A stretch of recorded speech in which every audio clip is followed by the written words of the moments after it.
बिस्मिल्लाहिर्रहमानिर्रहीम। अस्सलाम वालेकुम नाज़रीन, मैं हूँ साक़िब बशीर। दो बड़े अहम मौज़ूआत पे हम बात करेंगे। इस्लामाबाद हाई कोर्ट के 5 जजेज़ ने अब बाकायदा तौर पर कानूनी जंग लड़ने का फ़ैसला किया है। 3 ट्रांसफ़र जजेज़ जो है वो हाई कोर्ट में आए, जिनमें से एक जस्टिस सरफराज डोगर बाद में कायम मकाम चीफ़ जस्टिस भी बन गए और अब आइंदा जो है वो उनको मुस्तकिल चीफ़ जस्टिस बनाए जाने का इम्कान भी मौजूद है।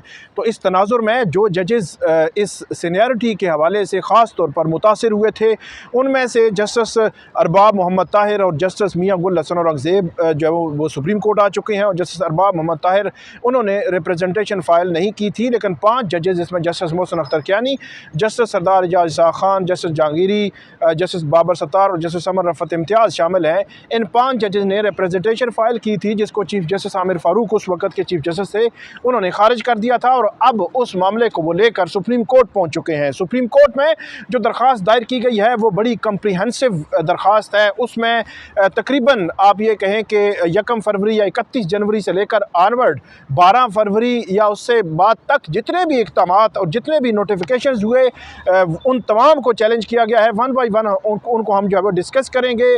और ये दरख्वास्त है क्या, कब तक फिक्स हो सकती है और क्या सिनेरियो बन सकता है सुप्रीम कोर्ट में आइंदा का। इसके अलावा इस्लामाबाद हाई कोर्ट में PTI की जानिब से एक और दरख्वास्त भी दायर हुई है, वो भी बड़ी अहम नौइयत की दरख्वास्त है। 26 नवंबर एहतजाज के तनाजुर में जो PTI का जो क्लेम था वो क्लेम कुछ और बताता था। हुकूमत वक़्त की जानिब से 26 नवंबर को कुछ हुआ ही नहीं, गोली नहीं चली, हुकूमत का ये मौक़िफ़ है। तो इस तनाजुर में एक बहुत बड़े पैमाने पर कंट्रोवर्सी मौजूद है। एक तरफ PTI के 14 लोग जो है वो PTI ने सामने लाए, उनके नाम सामने आए कि 14 लोग मारे गए इस सारे तनाजुर में और ज़ख्मी भी हुए। उनका क्लेम ये था कि कुछ जो है वो ऐसे हुए जो लापता हो गए। तो अब मामला ये है कि पहले PTI की जानिब से इस्लामाबाद के मुख्तलिफ जो हॉस्पिटल्स हैं वहाँ पे और मुख्तलिफ जगहों से CCTV फुटेजेस हासिल करने के लिए 26 नवंबर CCTV फुटेजेस हासिल करने के लिए कोशिश की गई, दरख्वास्तें दी गई, लेकिन वो CCTV फुटेज उनको नहीं मिली। अब उन्होंने इस्लामाबाद हाई कोर्ट से रुजू कर लिया है। इसका तनाजुर कितना अहम होगा, इसका असर कितना अहम होगा, इस पर भी बात करते हैं। हम मेरे साथ मौजूद हैं सीनियर सहाफ़ी सुहेल रशीद साहब।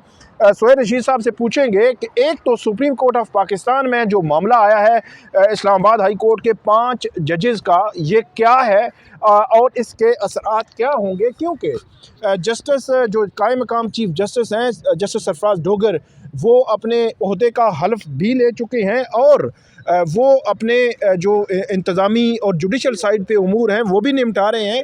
और आइंदा उनके कायम मकाम चीफ़ जस्टिस के बाद मुस्तकिल चीफ़ जस्टिस के भी इम्कानात कहीं ना कहीं मौजूद हैं। तो इस तनाजुर में इस दरख्वास्त में सबसे पहले तो हम ये डिस्कस करते हैं इन 5 जजेस ने मांगा क्या है। जी, मांगा क्या है वो बड़ा ज़रूरी है, क्योंकि ये आइनी दरख्वास्त है 184(3) के तहत है और 26वीं आइनी तरमीम में अब जो बिन मांगा रिलीफ दिया नहीं जा सकता, इसलिए बड़ा सोच समझ के ये ड्राफ्ट की गई है। इसमें तकरीबन वो सब कुछ मांग लिया गया है, जिसमें आप मुकम्मल इंसाफ में जाने की ज़रूरत नहीं है। आपको देखें 1 2 3 और 4 5 6 7 8 9 10 11, ठीक है। इसमें इस्तदाएँ जो है ना 13, ठीक है। हाँ एनी अदर रिलीफ भी 13वां वो चलो हो गया, ठीक है। 13 चीज़ें इसमें मांग ली गई हैं और उसमें जो सीधा है वो हम अगर आपको बता दें, बाकी तो टेक्निकल है ना। वो सबसे पहले तो ये उन्होंने कहा है जी कि जो ट्रांसफ़र है वो गैर कानूनी है, ठीक है। दूसरा उन्होंने कहा सदर ट्रांसफ़र मतलब 3 जजेस की बाकी हाई कोर्ट से इस्लामाबाद हाई कोर्ट जो ट्रांसफ़र हुई है, हाँ वो गैर आइनी, इसलिए कि उन्होंने साथ ही आगे कहा है कि करार दे अदालत के सदर पाकिस्तान जो आर्टिकल 200 के तहत इख्तियार इस्तेमाल करते हैं वो 175A से मिलाकर उसको पढ़ा जाएगा 175A। अदरवाइज़ जो है एक पूरा लाएअमल फराहम करता है कि अदलिया में अपॉइंटमेंट्स किस तरह होंगी। तो वो कहते हैं कि 200 को आप आइसोलेशन में नहीं पढ़ सकते, ठीक है। सबसे पहले ही उन्होंने ये कहा है कि अंडर आर्टिकल 200 जो है वो इस तरह इसको अपनी पावर को इस्तेमाल नहीं कर सकते और सदर के इख्तियारात महदूद है। अदालत एक तो ये करार दे। दूसरा उन्होंने ये कहा है जी कि ट्रांसफ़र नोटिफिकेशन जो है वो गैर आइनी है। इसके अलावा उन्होंने ये सबसे जो मज़े की चीज़ की है, इसमें जो सबसे मज़े की चीज़ है वो ये है कि इस्लामाबाद हाई कोर्ट के, आपको पता है, चीफ़ जस्टिस आमिर फ़ारूक को एलिवेट करके ऊपर ले आया गया है। तो इसमें उन्होंने ये कहा है कि जो 10 फरवरी को इजलास हुआ जिसमें जजेस को सुप्रीम कोर्ट एलिवेट किया गया, उसमें इस्लामाबाद हाई कोर्ट की आज तक की जो सीनियरिटी लिस्ट थी वो डिफेक्टिव थी, उसको करार दिया जाए कि वो गलत है, सीनियरिटी लिस्ट में वो फाल नहीं कर दे जस्टिस डोगर साहब। लिहाजा 10 फरवरी को जो यहाँ जिसको कंसिडर किया गया सीनियरिटी लिस्ट को, और जिसके बाद फिर जस्टिस आमिर फारूक साहब को पिक करके यहाँ लाया गया सुप्रीम कोर्ट, वो लिस्ट ही डिफेक्टिव थी। तो एक तरह से चीफ जस्टिस आमिर फारूक की तैनाती भी चैलेंज तो हो गई ना। बिल्कुल बिल्कुल इनडायरेक्टली चैलेंज हो गई, बल्कि इस इजलास 10 फरवरी के चैलेंज हो गई, डायरेक्टली चैलेंज हुई, हाँ। क्योंकि सुप्रीम कोर्ट के supreme judicial commission of Pakistan के इस 10 फरवरी के इजलास से पहले भी इन जजेस ने ये निशानदेही की थी, लेकिन इसको मेरे ख्याल में नज़रअंदाज कर दिया। फिर जस्टिस याह्या अफरीदी ने अपना वोट भी दिया, क्योंकि 6 वोट थे जस्टिस आमिर फारूक के सुप्रीम कोर्ट आने के लिए, और उसके बाद वो सुप्रीम कोर्ट आए थे। तो ये जो डिफेक्टिव जो लिस्ट थी, सीनियरिटी लिस्ट, इसका मतलब है कि जस्टिस याह्या अफरीदी भी इसको इग्नोर कर गए। ये जजेस का, इन 5 जजेस का तो यही मौक़िफ़ है। जो आज ये दरख्वास्त आई है बैरिस्टर सलाहुद्दीन और मुनीर मलिक साहब के ज़रिए, उसमें तो यही मौक़िफ़ इख्तियार किया गया। फिर आगे बड़ी सख्त किस्म की इस्तदाएँ की गई हैं। एक तो ये देखें, अपनी तारीख़ की नौइयत का अनोखा केस तो इसलिए भी बन गया कि 5 जजेस सवाली बनकर आए और जिनके खिलाफ़ आए वो भी जज हैं। ठीक है। और ये इस वक्त एक ही हाई कोर्ट में बैठे हुए हैं। तो ये कह रहे हैं कि जो 3 ट्रांसफ़र होकर आए हैं, जो मुतफरिक दरख्वास्त उन्होंने साथ इंटरिम रिलीफ की यानी स्टे के लिए दी है, उसमें ये कह रहे हैं कि इन तीनों को फौरी काम से रोका जाए। अच्छा।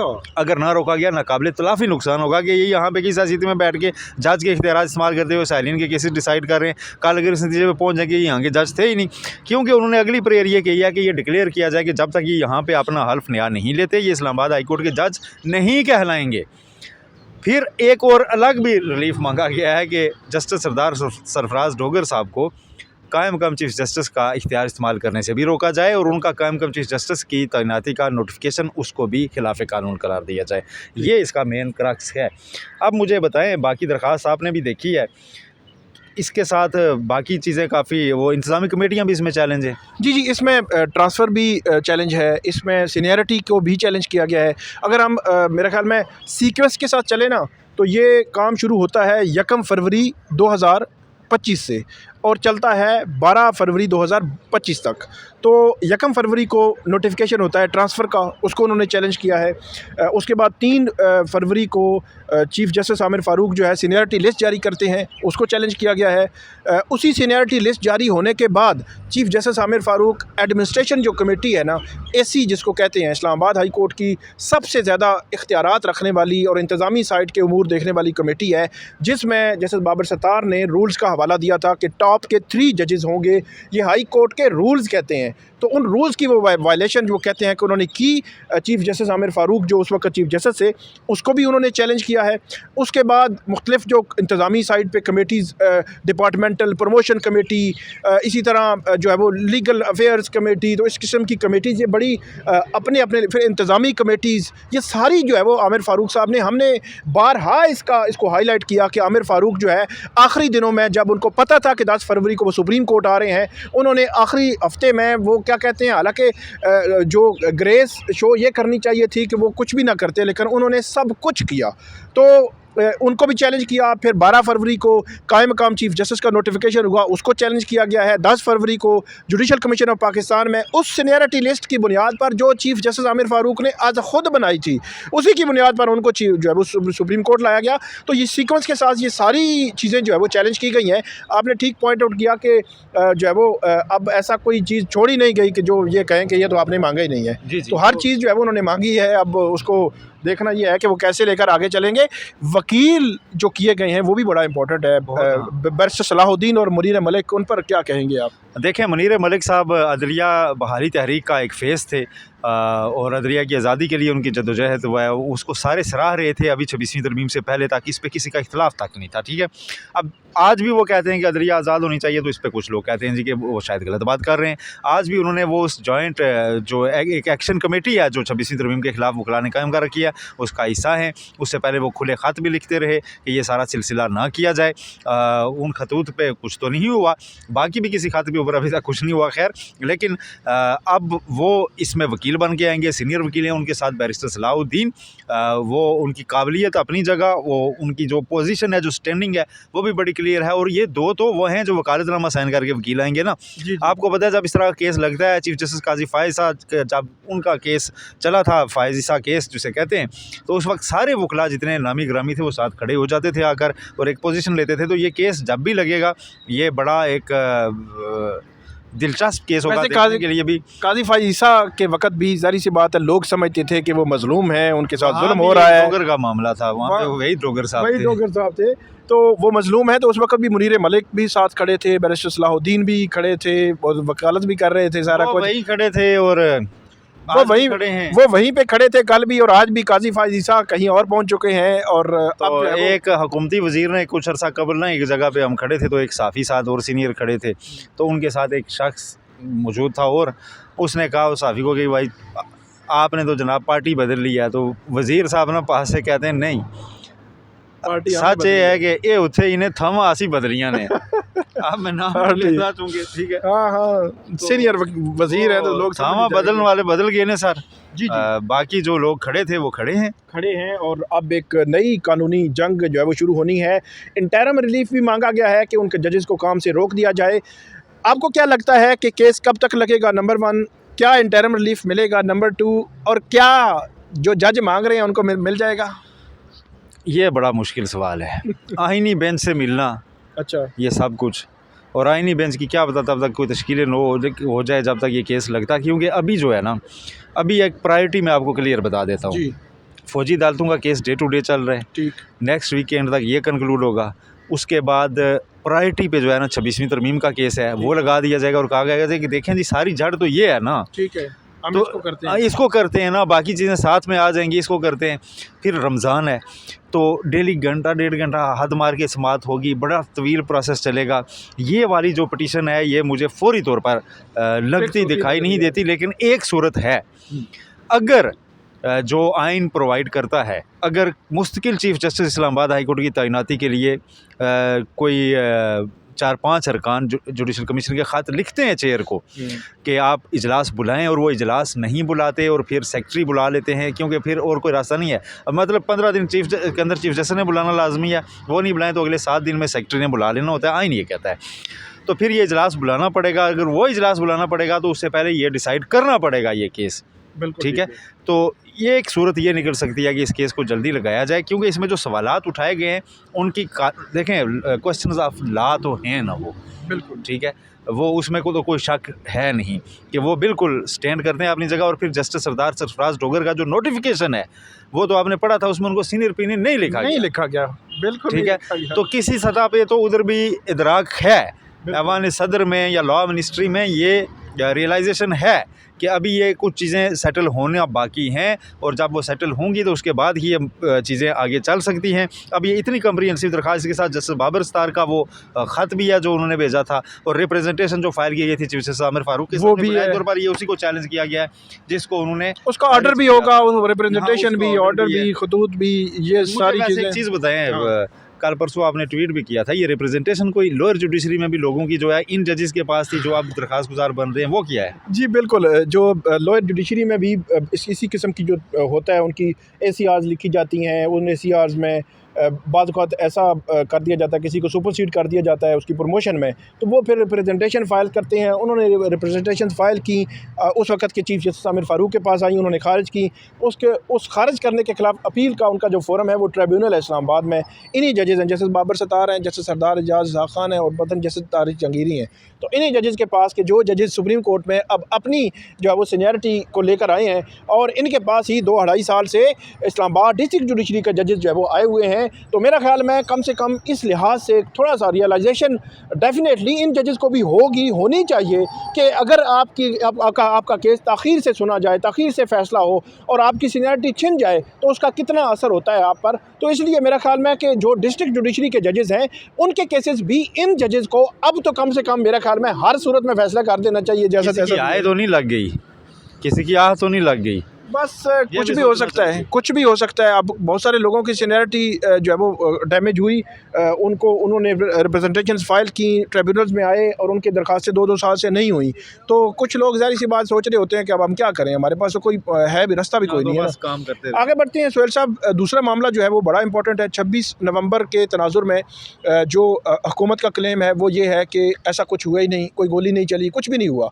और यहाँ पे क्लेम तो ये नहीं है ना। नहीं, हमारा क्लेम जो है वो आपको पता है। नहीं, तो आपका क्लेम पूरी कौम को पता है। हमारा क्लेम पूरी कौम को पता है। हॉस्पिटल्स में गवर्नमेंट की जानिब से जब 26 नवंबर या 27 नवंबर को हमने डाटा कलेक्ट किया, उसके बाद उन्होंने बिल्कुल बैन कर दिया, किसी को कोई डाटा नहीं मिला। बहुत बड़े पैमाने पर डिस्कशन होती रही। किसी आम बंदे को भी आप लेकर आ जाएं कि ये जनाए एवेन्यू जो है डी चौक से लेकर जो संटोरस तक, तो मेरे ख्याल में को 1000 से ज़्यादा CCTV कैमराज होंगे, क्योंकि कितने प्लाजे हैं और हाल प्लाजे में कई 100 CCTV कैमराज लगे हुए हैं। एक कैमरे की कभी भी मैं ये कहता हूँ कि फ़र्ज़ करें कि अंधेरा भी था तो आप उनकी कैमरे की फुटेजेस निकालें, क्या गन शॉट ये वो आवाज़ें नहीं आ सकती? डे टाइम भी था, फिर नाइट के जो है ना, नाइट का नहीं होगा, डे टाइम का होगा। सुबह जो सारा कुछ किया जा रहा था। तो मेरा ख्याल है अगर अब जो मामला जो आया है उस पर हम बातें हैं डायरेक्टली। PTI ने ये दरख्वास्त दायर की थी कि हमें जो है वो यहाँ से जो पिम्स है, पोली क्लिनिक है, वहाँ का रिकॉर्ड भी चाहिए और CCTV फुटेजेस चाहिए। जो ब्लू एरिया है वहाँ की गवर्नमेंट साइड से, इसी तरह 26 नवंबर पे हमें जो CCTV फुटेजेस चाहिए। ये मुतलका अथॉरिटीज़ को एग्जॉस्ट करके मुतलका फोरम को आए हैं या सीधे हाई कोर्ट? नहीं, इन्होंने मुतलका फोरम पे 26 नवंबर के बाद ही मेरे ख्याल में दिसंबर में इन्होंने दरख्वास्तें दायर कर दी थी और प्रॉपर उनको रिसीविंग शेविंग वो करवा दी थी। उसके बाद जो है वो तकरीबन मेरे ख्याल में 2 माह के बाद जो है वो इस्लामाबाद हाई कोर्ट में इन्होंने अब दरख्वास्त दायर की है कि हमें वो सारी CCTV फुटेजेस फराहम की जाएँ। एक तरफ ये मामला है और एक तरफ जो है वो वज़ीर-ए-आज़म शहबाज शरीफ, IG इस्लामाबाद, मोहसिन नकवी और भी कुछ लोगों के ख़िलाफ़ डायरेक्टली कंप्लेंट भी पेंडिंग है इस्लामाबाद की डिस्ट्रिक्ट जुडिशरी में। तो ये दोनों महाज अभी चल रहे हैं आहिस्ता आहिस्ता। तो इस पर आप क्या कहेंगे? देखें, ये बड़ा अहम है। पाकिस्तान तहरीक इंसाफ अगर आप पिछले 3-4 दिन से देखें ना, तो पाकिस्तान तहरीक इंसाफ एक चीज़ कर रही है। उन्होंने शायद किसी सतह पे डिसाइड किया कि वो हर चीज़ को जो है ना किसी फोरम पे डाल के दरखास्तें पेंडिंग रखेंगे। एक उन्होंने प्राइवेट कंप्लेंट तो पहले से दायर की हुई है। अब खालिद यूसुफ चौधरी साहब ने दरखास्तें भेजी हैं राइट टू इन्फॉर्मेशन एक्ट के तहत मुख्तलिफ़ इदारों को, ये पूछने के लिए कि इमरान खान के ख़िलाफ़ केसेस में आज तक कितना ख़र्चा आया, प्रोसिक्यूटर्स को कितनी फ़ीसें दी गई, ये सारी चीज़ें। ठीक है, वहाँ से नहीं मिलेगा वो इन्फॉर्मेशन कमीशन जाएंगे, वहाँ से नहीं मिलेगा वो हाई कोर्ट आएंगे, अल्टीमेटली सुप्रीम कोर्ट आएंगे। ठीक है, तो वो चीज़ें वो पेंडिंग कर रहे हैं ताकि डिस्कशन में रहें और चीज़ें खुल के सामने आती रहें। अब CCTV के लिए भी वो आ गए, इसके जो भी जवाब आएगा उसको कम अज़ कम और कुछ ना मिले, उन्हें CCTV मिले ना मिले, उन्हें नैरेटिव मिलेगा। या तो CCTV मिल जाएगी या नैरेटिव मिल जाएगा। तो वो इसको पॉलिटिकली भी देख रहे हैं और लीगली भी देख रहे हैं। और पिछले 1-2 साल में ये पहली बार है कि PTI डेली कुछ ना कुछ कर रही है, डेली कुछ ना कुछ कर रही है। और किसी सतह पे मेरा ख्याल है उन्होंने ये डिसाइड किया कि अब हम एग्रेसिवली जाएंगे। जी, कल जो है वो याह्या अफरीदी साहब से मुलाकात भी कर रहे हैं। आप उस मुलाकात के बाद क्या कर रहे हैं उस पर नज़र रखिए। कल जो है वो अपोजिशन की मुलाकात है चीफ जस्टिस याह्या अफरीदी से। ये खबर आई है की ख्वाहिश पर है, चीफ जस्टिस की ख्वाहिश पर, क्योंकि प्राइम मिनिस्टर से उन्होंने मुलाकात की थी, उस पर उनकी ले दे हुई काफ़ी। और उसके बाद अब उन्होंने अपोजिशन के साथ मुलाकात का भी, पहले भी उन्होंने कहा था कि मैं अपोजिशन के से भी मुलाकात करूँगा, लेकिन लीडर से उन्होंने कहा, अपोजिशन लीडर आज बार वाले सदर ने जो मुलाकात किया और उसके बाद एलामिया आया, तो उन्होंने कहा जी कल अपोजिशन रहनुमाओं से भी वो अपनी रैशगाह पर ही मिलेंगे जिधर वज़ीर-ए-आज़म से मिले हैं। और इसका एजेंडा जो है जुडिशल रिफॉर्म्स हैं और जुडिशल रिफॉर्म्स, हाँ जुडिशल रिफॉर्म्स हैं। अब कल हुकूमती साइड से जो एलामिया हैं वो कुछ अलग थे, तो कल अपोजिशन लीडर का भी एलामिया आएगा। फिर तो अपोजिशन लीडर अगर एलामिया कर रहे थे जी कि हमने तो इमरान खान के केसेस पर बात की है यार, ये देखें, ये इतने पॉलिटिकली एक्सपोज्ड और एक पोलराइज्ड सिचुएशन में मेरा ख्याल है चीफ जस्टिस को, मेरी ज़ाती राय है, गलत नहीं है। माजी में भी चीफ जस्टिस मिलते रहे वज़ीर-ए-आज़म से, बस कुछ मेरा ख्याल है आपकी बात थोड़ा सा इज्तनाब कर, थोड़ा सा मुख्तलिफ मैं ये समझता हूँ। चीफ जस्टिस याह्या अफरीदी का मिलना थोड़ा सा मुख्तलिफ इसलिए है कि क्योंकि उनका मामला भी अभी सुप्रीम कोर्ट ऑफ पाकिस्तान में या आइनी बेंच में या कहीं ना कहीं पेंडिंग पड़ा हुआ है कि 26वीं आइनी तरमीम पे वो बेनिफिशरी हैं, उसके तनाजुर में भी बैठे हुए हैं। और वो भी एक कन्फ्लिक्ट ऑफ इंटरेस्ट भी कहीं ना कहीं आ जाता है कि आप जनाब जुडिशल रिफॉर्म्स हो रही हैं, ये हो रहा है, वो हो रहा है। लेकिन यह है कि ये कहीं ना कहीं चीज़ तो मौजूद है ना। तो मेरा ख्याल है पहले की बनिस्बत ये थोड़ा सा मैं मुख्तलिफ इसलिए समझ रहा हूँ। देखें जो प्राइम मिनिस्टर ने चीज़ें उस साइड से जो एलामिया में आई है ना, या जो ख़बरों में आई हैं, पता नहीं अब उसमें कितनी सदाकत है। उस तरफ से ये दावा किया गया जी कि हमने माशी मसाइल पर बात की, सिक्योरिटी चैलेंजेस पर बात की, लापता अफराद पे बात की। लापता अफराद केसेस पेंडिंग है हाई कोर्ट्स के आगे मुख्तलिफ। तो आप बदरिया के सरबराह के साथ तस्वीर बनवा के ये दावा करें कि हमने इस पे ऊपर बात कर ली है, उससे लोग सवाल उठा रहे हैं इन चीज़ों के ऊपर। लेकिन सुप्रीम कोर्ट के एलामिया में ऐसी चीज़ें नहीं हैं। वो कहते हैं कि हमने सिर्फ जुडिशल रिफॉर्म से बात की। अब आने वाले को तो बंदा रोक नहीं सकता, वो कुछ भी बोलता रहे। चीफ जस्टिस ने अगर उस पर बात नहीं की तो मेरा ख्याल है कोई मसला नहीं। उनके सामने तो हम भी सवाल पूछ लेते हैं गुजरते जी इस पर क्या होगा, तो वो कहते हैं पेंडिंग केस। तो अगर तो उन्होंने कहा होगा जी कि पेंडिंग है तो फिर तो ठीक है, तो अगर अदरवाइज़ है तो फिर नहीं, मैं ये नहीं समझता। आज़म नज़ीर तारड़ साहब थे, वो वज़ीर कानून हैं। अटॉर्नी जनरल साहब थे, वो मतलब लॉ मिनिस्टर, मतलब लॉ अफसर हैं, मुल्क भर में सबसे सीनियर जो है वो हुकूमत को रिप्रेजेंट करते हैं सुप्रीम कोर्ट में। तो कम से कम उनसे कोई राय तो ली गई होगी ना कि ये अल्फाज हम लिख रहे हैं, सिक्योरिटी चैलेंजेस, माशी सूरत हाल, पता नहीं क्या क्या। तो मतलब इतना भी मेरे ख्याल में ऐसा नहीं है कि रफली किसी बंदे ने को कहा प्रेस रिलीज जारी कर दें। माशी सूरत हाल पे आप चीफ जस्टिस क्या कहते हैं कि जी हमारी अभी जो आपने सैलरीज बढ़ाई हैं उसको वापस ऑफ कर लें, जो अब हमारी मराहत में आपने एक नहीं, ये भी तो हो सकता है ना माशी सूरत हाल में कि आप जो है वो 8 फरवरी इलेक्शंस को ना छेड़ें, क्योंकि ये सिस्टम चलना चाहिए। ये भी है ना कि कंटिन्यूटी रहनी चाहिए। माशी हालात अगर डिस्कस हुए हैं तो मेरी ज़ाती राय में जो फौरी इकदाम हो सकता था, चीफ जस्टिस यही आफरीदी कहते कि जी जो आपने अभी एक गैर हकीकी किस्म का इजाफा किया ना जजों की सैलरीज़ में, उसको वापस करें, और जो पार्लियामेंट में अरकान पार्लियामेंट की आप तनख्वाहें बढ़ा रहे हैं उसको भी वापस करें, फिर हम बाकी भी देखते हैं। बहुत शुक्रिया सुहेल रशीद साहब, बड़ी तफसील के साथ बताया कि एक तो इस्लामाबाद हाई कोर्ट के 5 जजेस, और उसके बाद मामला है कि CCTV फुटेजेस जो है वो PTI को मिलेंगी या नहीं मिलेंगी। अब मामला इस्लामाबाद हाई कोर्ट में आ चुका है। आपको हम आइंदा भी अपडेट करते रहेंगे, हमें फ़ीडबैक दीजिएगा। अल्लाह हाफिज़।